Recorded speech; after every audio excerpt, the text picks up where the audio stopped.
La ingeniería de fachadas es la gran desconocida de nuestro tiempo.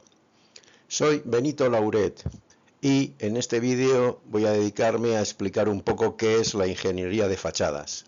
Para ello es inevitable aludir a la diferencia que hay entre las fachadas tradicionales y las fachadas tecnológicas. ¿Qué son entonces las fachadas tecnológicas? Pues son un tipo de fachadas que requieren un conocimiento profundo de la oferta de la industria y también requieren algo de cálculo. Por lo tanto, la ingeniería de fachadas está especialmente dedicada a este tipo de fachadas, las fachadas tecnológicas, y entonces requiere conocimiento de la industria, requiere cálculo y además involucra en la ejecución de un proyecto constructivo y una supervisión en obra. También vamos a hablar de cuándo se necesita y qué beneficios tiene. Por ejemplo, si queremos hacer una fachada de ladrillo visto, hoy en día tenemos dos opciones.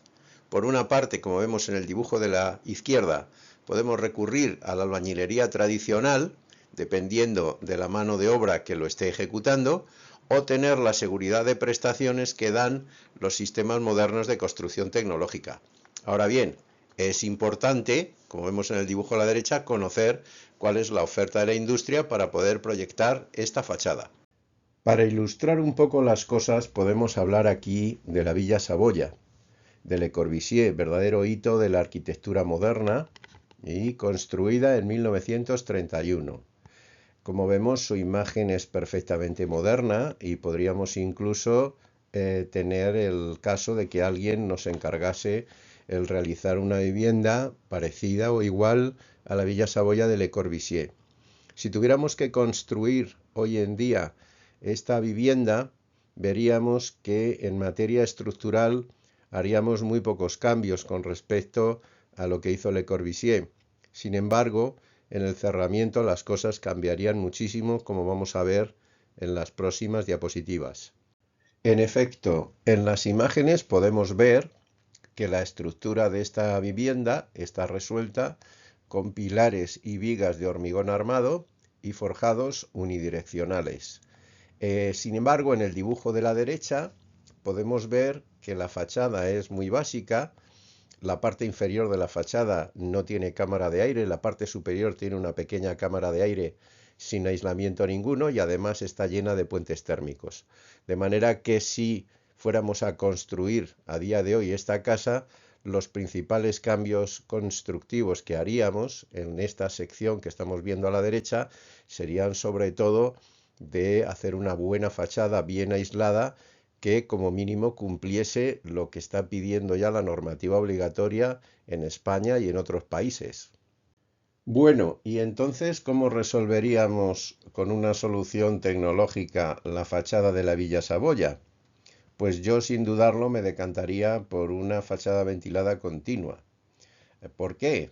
Pues porque el acabado de la Villa Saboya es un acabado continuo blanco de fachada revocada. Es verdad que es una fachada de ladrillo revocada y pintada. En este caso tenemos la misma imagen exterior de fachada continua revocada y pintada, pero con materiales y sistemas de última generación. Entonces, como vemos en la imagen, tendríamos un aislamiento térmico de gran calidad que protegería todos los puentes térmicos, o sea, haríamos desaparecer los puentes térmicos porque este aislamiento térmico que está en amarillo en la imagen pasaría por delante de la cabeza de las losas o forjados.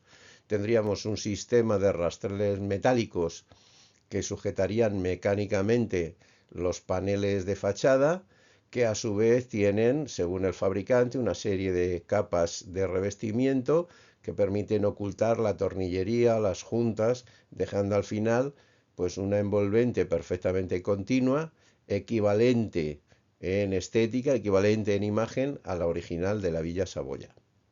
Sin embargo, este minimalismo exterior de fachada blanca continua que podemos lograr con una fachada ventilada continua, con las ventanas que tiene la Villa Saboya, que están en el plano exterior, haces exteriores, porque como veremos, pues en París el clima no exige que haya persianas, pero en lugares más cálidos como Madrid u otras localizaciones, sí que va a ser muy necesario tener persianas, de manera que esa ventana no puede ir en el plano exterior, sino que se tiene que retrasar para dejar paso a la persiana exterior, como veremos en próximas diapositivas.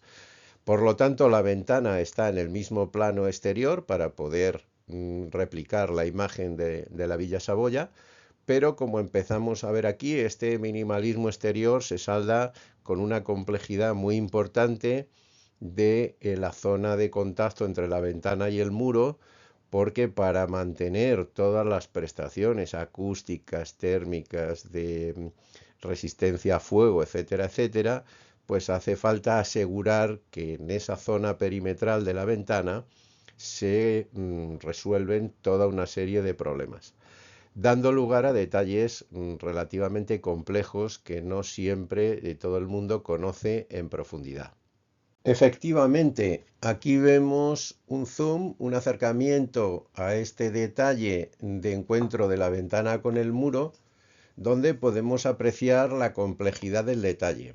De hecho, en general o hasta la fecha, los que se dedican a las ventanas, llamados en España cerrajeros, en otros países ventaneros, etcétera, pues resuelven su problema, que es el marco base de la ventana, la hoja de la ventana, suelen tener un nivel de calidad importante, y por otra parte, los que venden o producen sistemas de fachada como la fachada ventilada continua, pues también proporcionan sus perfiles, su sistema de anclaje, etcétera.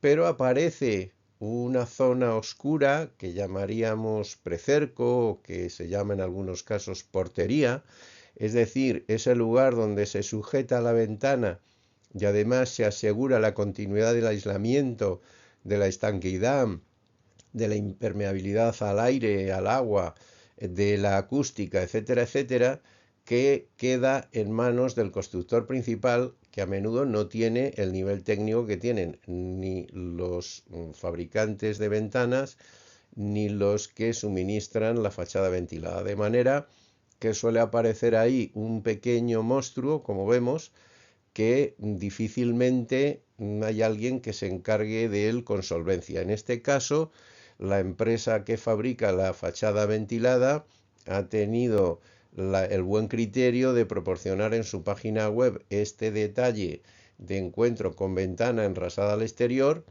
que si estamos en Madrid, por ejemplo, además esa ventana se tendría que retrasar y el detalle se volvería todavía un poco más complejo, porque tendría que incluir la persiana, que es necesaria, como hemos dicho, en climas cálidos como el de Madrid.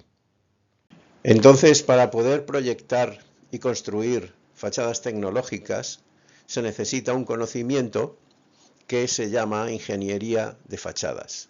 Esta ingeniería de fachadas supone un conocimiento de la industria, un cálculo de secciones para poder dimensionar los elementos frente a las cargas a las que van a estar sometidos, en el caso de las fachadas sobre todo la carga de viento, la elaboración de un proyecto constructivo con los detalles correspondientes que permitan su ensamblaje, su montaje en obra, y también la supervisión en obra para que todo salga como corresponde. Bueno, y entonces, ¿cuándo se necesita la ingeniería de fachadas? Pues siempre que los sistemas de fachada vayan atornillados. Por ejemplo, ventanas de grandes dimensiones, muros cortina, fachada ventilada, paneles de GRC, etc. Y entonces, ¿qué beneficios tiene contratar ingeniería de fachadas? Pues en primer lugar, poder hacer una estimación inicial del presupuesto de la fachada, que en algunos edificios es un coste muy importante. Después, hacer una reducción importante de errores de proyecto, que luego en obra suponen un aumento de presupuesto importante. Por consiguiente, la reducción de errores durante la obra. La eliminación de reclamaciones postventa. También la facilidad en el diagnóstico de problemas futuros y su subsanación. Finalmente, tener la confianza adecuada en las prestaciones esperadas de la fachada, es decir, estanqueidad al agua, al aire, aislamiento acústico, eficiencia energética, sostenibilidad.